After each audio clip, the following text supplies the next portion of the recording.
कौनो न रोकी तोहरा के टोकी बतिया तू सुनिला जरूर हमरे रानी हो।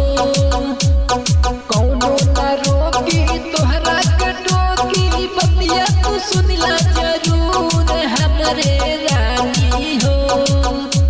ई हमरे सोना हो लभर बनला पटेल जी के तू हमरे रानी हो।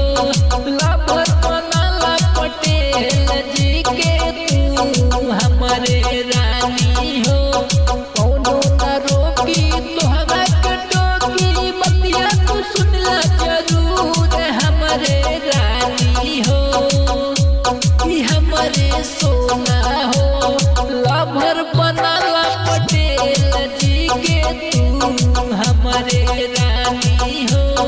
लभर बनला पटेल जी के तू हमरे रानी हो। चले पूरा नाम हमर जिलवा जवार में मिले तू ही आई जइहा डुमरी बाजार में।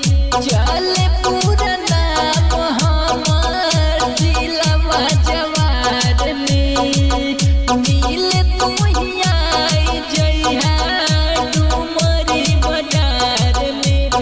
बेचत होई सलवा कपड़ा हवा फूल की तू खइहा जरूर हमरे रानी हो।